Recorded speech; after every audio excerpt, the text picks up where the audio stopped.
Good evening, Bahamas. Coming up tonight, it's official. The Prime Minister unveils a cabinet shuffle that will reshape the future of his administration. Find out the ministerial portfolios. Plus, meet a recent recipient of the DRA's home repairs program on Abaco as Phase 1 wraps. And on track, progress being made toward bringing 2 million cruise passengers to Grand Bahama. Find out how the recently renamed Carnival Cruise Port ties in with the vision for the island. Our News Weekend starts right now.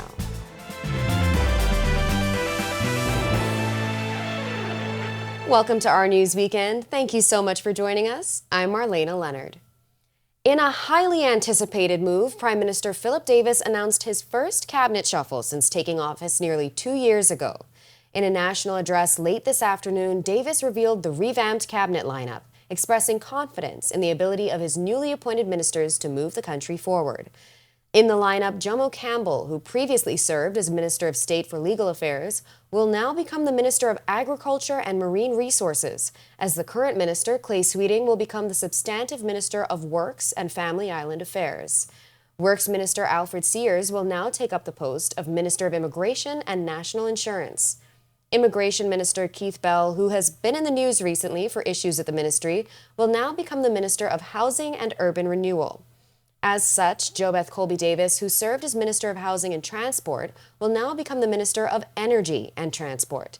This as the Prime Minister named State Minister for the Public Service Pia Glover role as the substantive minister and added labor to her portfolio. Meanwhile, Minister of State for the Environment Basil McIntosh will become the substantive Minister of Aviation, and State Education Minister Zane Lightbourne will move to the Ministry of Environment. The Prime Minister touted success in tourism and Family Island development and outlined key areas his government is working to improve, including crime and affordable housing. He made this announcement about a proposed rate hike at the National Insurance Board. Because of the global inflation crisis, Bahamians are experiencing a significant strain in their finances.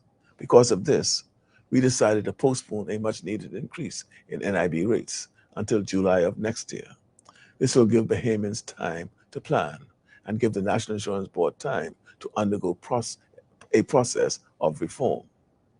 Minister Sears will be overseeing those reforms to make the system simpler and easier to navigate.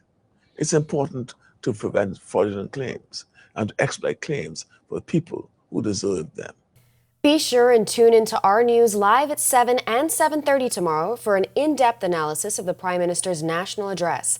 And you can head over to ournews.bs to see all the latest. Phase 1 of the Disaster Reconstruction Authority's home repairs program on Abaco is about to wrap. This as many residents are moving back home, some now 4 years after catastrophic Hurricane Dorian. On his recent trip to the island, the Prime Minister visiting Abaco resident Carolyn Humes, who was one of the program's recipients. Humes tells us she was living in a dome following Hurricane Dorian, but had to leave. The dome was leaking, and I keep caulking it, and the doctor told me I had to get out. So anyhow, I said I get it cut off in a way I could stay in it, but some places wasn't done. But I could live in it. I had no cupboard and no nothing. Just stay there until I could tell someone I could fix inside for me. DRA Chairman Alex Storr says Humes is one of many to receive home repairs on the island, adding the DRA is looking to move to Phase 2 soon. We are reviewing the files right now. It depends, we're trying using $250,000 to repair as many homes as possible. And so there are various sizes, so I couldn't give you a figure on how many homes right now, but that would be the dollar a month for that phase. And still on disasters, 2 cadets who recently graduated from the Niccolo P. Small Meteorology Cadet Program will travel to the United Nations Climate Change Conference, COP28, with Prime Minister Philip Davis in November. The program was developed to encourage young Bahamians to pursue careers in meteorology and similar fields. At the graduation, Transport Minister JoBeth Colby touting its success. The Prime Minister granted the 2 top performers, male and female, the opportunity to travel with him to COP28. So they'll be going to Dubai with him. He's very proud of what he's heard from the instructor, Mr. Basil, about the program. And so we're excited for that to continue. And now to Grand Bahama, where the island's minister Ginger Moxie says plans are progressing on the recently renamed Carnival Celebration Key in East Grand Bahama. The new cruise port is expected to bring some 2 million passengers each year. Moxie says the name ties in well with the vision for Grand Bahama, the home for events and entertainment. That's going to, spill over into all segments of the community. It's going to benefit our, straw vendors, our taxi drivers, our other facilities outside of the cruise port, because again, we don't just want those that are within the cruise port walls to benefit, but those that are outside as well. So I see the opportunity for a lot of new experiences. I keep telling everyone, get your business idea together. Try to come up with authentic Bahamian products, because I believe that now is the time that Grand Bahama is going to really take off.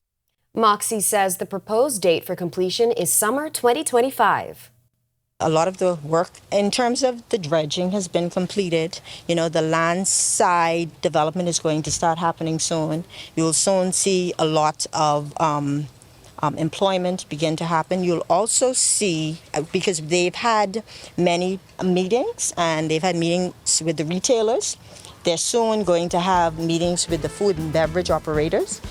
We are just getting started in our news weekend, but when we come back, investigators say a Tennessee man is killed in Eleuthera after a rogue wave emerges at the Queen's Bath near the Glass Window Bridge. And later, we'll tell you about a $25,000 distribution deal that will put 2 Bahamian products on store shelves across the United States when our news returns.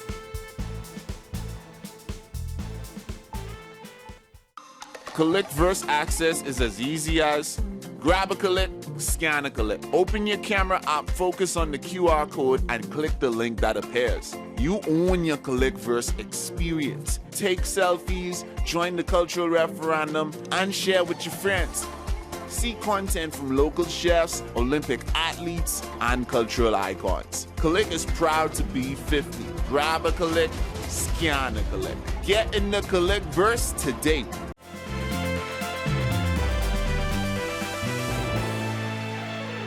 The alleged sexual assault of a 39-year-old woman in New Providence early Saturday morning is now under investigation.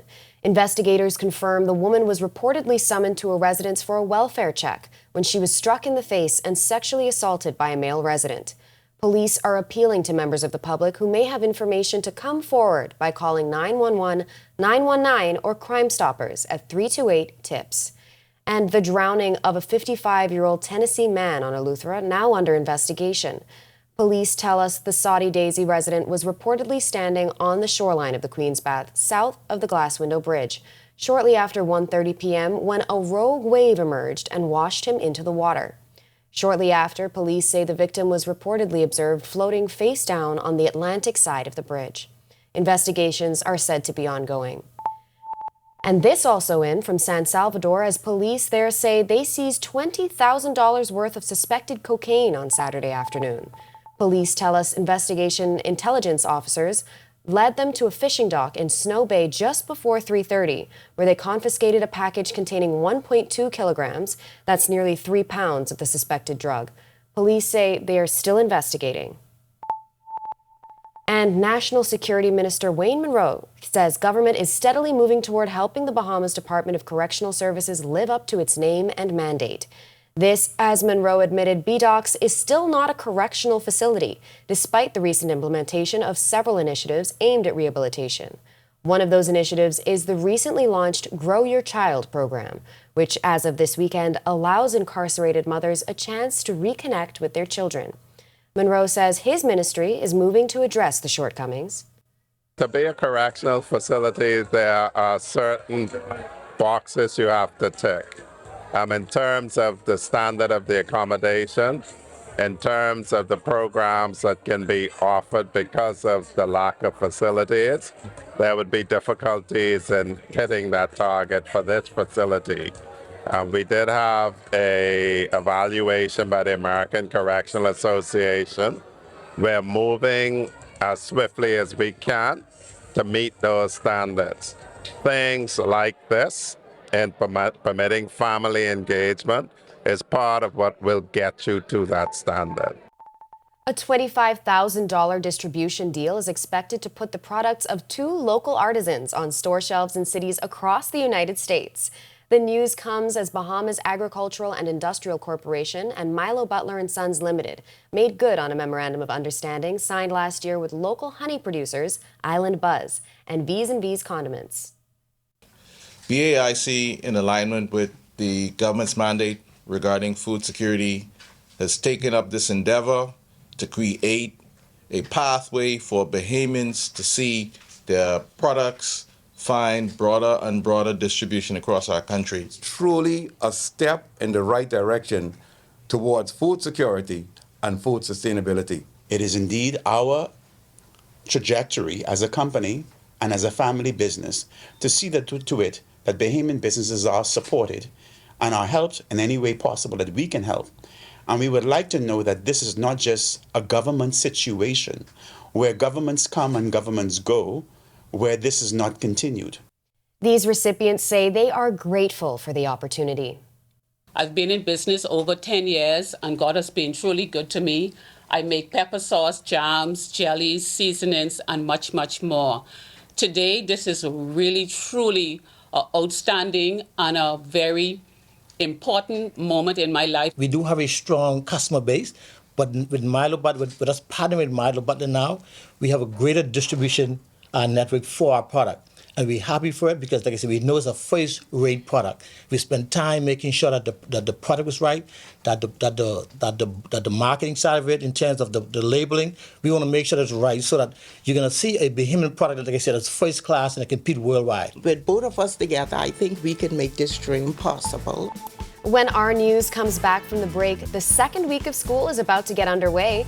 We'll tell you about more community initiatives helping parents get their kids ready for the classroom.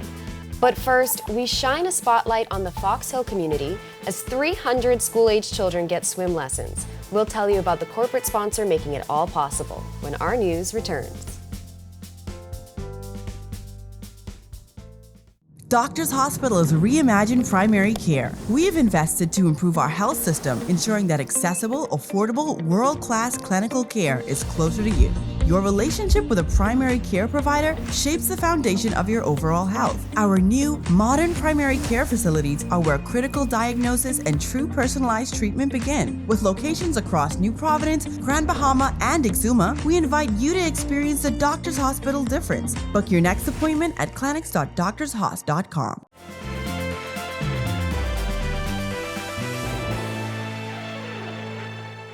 This is our news. Welcome back. From being scared in the shallows to diving into the deep end, the Bahamas Striping Group of Companies sponsored swim lessons for 300 school-age children from the Fox Hill community this summer. Yesterday at the Fox Hill Community Center, those kids received their certificates from the Learn to Swim program. Here's what one new swimmer had to say. I felt like when I go to the beach, like I was going to drown. It was a good program. I experienced how to swim. I met new people. Coach Anthony Rolls says he was saddened by the amount of fear the children had for the water when they started.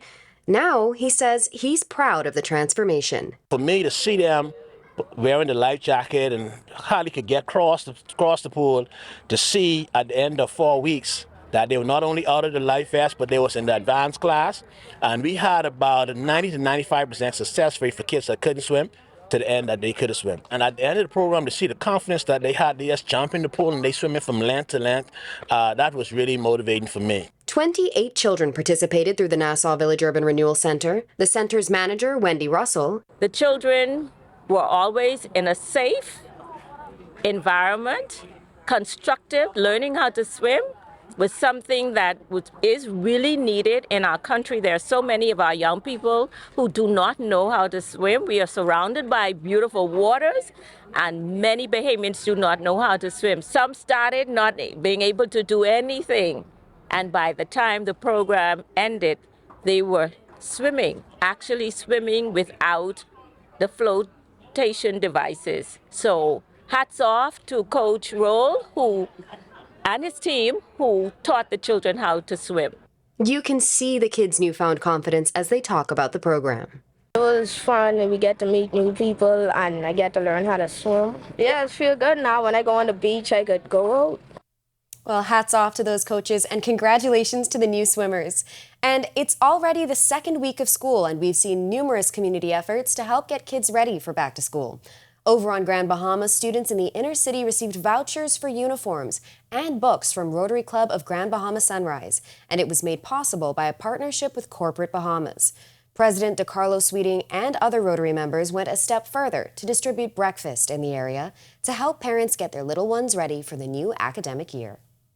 We are now in the Bruce Avenue area where we feel that children who are in great need to go back to school can go back to school in a more presentable and feeling good about themselves. When you're dressed, when you have your supplies, you learn better, you feel better.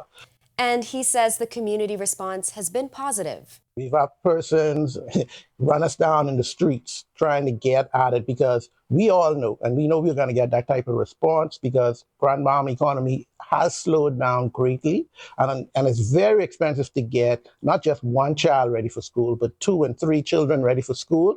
It's almost impossible. So we feel this initiative was a timely one and greatly accepted by the community.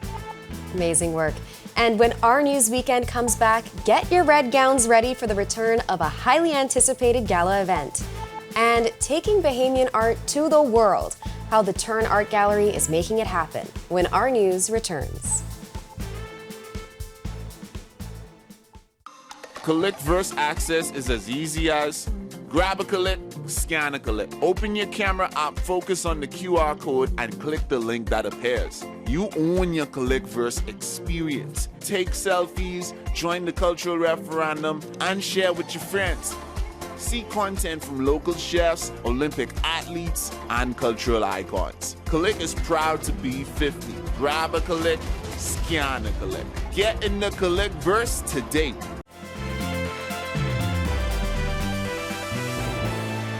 Welcome back to Our News. Thanks for spending your Sunday evening with us.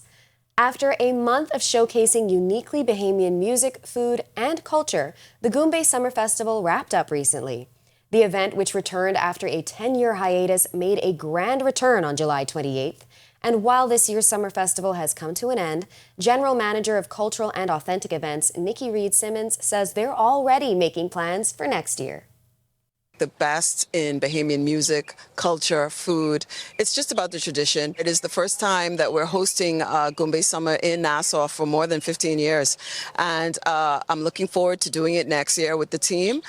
We like showcasing our culture, our tradition, and we're going to make it bigger and better every year. The Goombay Summer Festival hasn't been held on Family Islands for the past 10 years. But this year, Goombay returned to Exuma, Eleuthera, Grand Bahama, North and Central Andros, South Andros, Bimini, the Berry Islands, Cat Island, Long Island, and San Salvador. Vendors at the festival in New Providence say they were delighted to be a part of the return. It's a big deal to me because I love meeting people. I love talking. Yeah, that's like my number one thing. And it's like, I like the interaction with people. This is awesome. This is the tip of the iceberg right here. I'm just loving being in this industry where we can actually interact with the tourists. I love doing that and offering all of my services to them. From the time I've grown up, Goombay was all we know, and it was on Bay Street. That was a childhood thing. It feels great to be back after the pandemic. It feels great to be back and we're interacting with the vendors. We meet our old friends and we meet tourists. You can just feel the excitement coming off all of those vendors. And from one return to another, the Red Ribbon Ball is back this year. President of the Bahamas AIDS Foundation, Camille Lady Barnett, says the foundation's major fundraiser will make its return this November. It's all in an effort to continue the NGO's fight against HIV/AIDS. As with most nonprofit organizations, COVID really had an impact. We're not able to do fundraising. We had to reduce our staff by 12 persons. And so all our hopes now are pegged on our ball, which is our major fundraiser. We have not had the ball for the last 3 years because of COVID. And so once that ball is successful, and it will be, all our balls are successful, they are simply fabulous, we will then be able to do more of the things that we used to do before COVID. Barnett admits the foundation has had smaller fundraisers throughout the year, but she says nothing matches the funds the Red Ribbon Ball generates, which is why they're counting on the public's support. The ball will be on Saturday, 4th of November, and it's at Atlantis. It's always at Atlantis, the 4th of November, and we've got some fabulous entertainment lined up. The theme is 1001 Arabian Nights. We have Essence in our Essence band in our cocktail hour. We've got the Falcon Band in the main dining room, and we've got some belly dancers. I mean, we're really carrying this theme out, and that's one of the things that our ball is noted for, carrying the theme out right to the max, to the decor and everything else. So our hopes are pinned on that. We're expecting high temperatures for the rest of the week. We're looking at high 80s and a possible 90-degree high at least one day this week. Here's a look now at your 7-day forecast.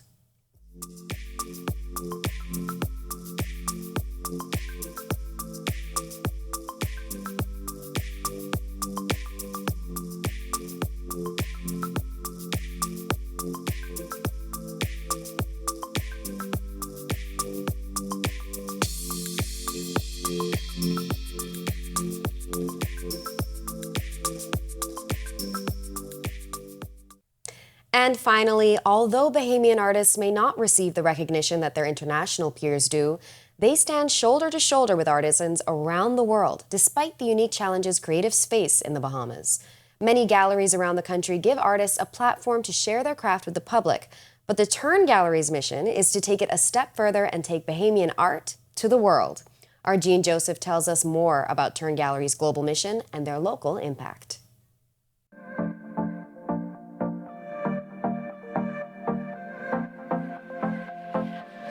Nestled in the rolling Lyford Hills, just outside of the Island House, is a gem artists and art lovers can appreciate. Since 2020, the Turn Gallery, founded by Lauren Perez and Amanda Colson, has carried out its core mission of representing artists from the Bahamas and the wider Caribbean and pushing them to the global audience. Jody Minnis, Turn Gallery's exhibitions and programming director, explains the team's motivation. There's a lot of artists that have gotten recognition and rightfully so, as Caribbean artists in the US and in the UK, but we wanted to make sure that there was a regional voice and a voice here in our locale to contextualize their practices and to contextualize and introduce other artists that we think are quite prolific to the international art scene. The gallery has made its mark internationally, participating in 9 art fairs from Miami to New York and facilitating international exhibitions. And we've also co-managed and curated a solo exhibition of Bahamian artist April Bay, her work in the UK. So we are trying, our endeavor best to keep Bahamian artists, pushing them out, but also to bring regional voices in. And with the new school year just getting underway, Minnis says the gallery's mission extends into the school system as they look to empower the next generation of creatives. Any school is open to come, and we would be quite happy to collaborate further with art teachers and to bring them in, and however we get help with just like even if resources like digital resources, information about artists, just ask. The gallery has several shows slated for the near future, and its walls always feature contemporary art, a shift from the usual pace. We're open Tuesday through Saturdays from 10 a.m. to 6 p.m., Mondays by appointment only, and anybody could come. We really do encourage persons, even if you have no prior understanding of art, if this would be your first time entering a gallery space, you're more than welcome. We're all quite cheerful and engaging people, so feel free to come in and have a chat with us. Art experts and novices can all find something to pique their interests at the Turn Gallery. Reporting for Our News, Arts and Entertainment, I'm Jean Joseph. Thanks for that, Jean. And thank you for joining us for Our News tonight. To learn more about the Turn Gallery's effort, head over to ournews.bs. You'll find that and all of today's top stories. On behalf of the entire team, I'm Marlena Leonard. RTV presents Cynthia Pratt, The Most Famous Mother Becomes Governor General, starts now.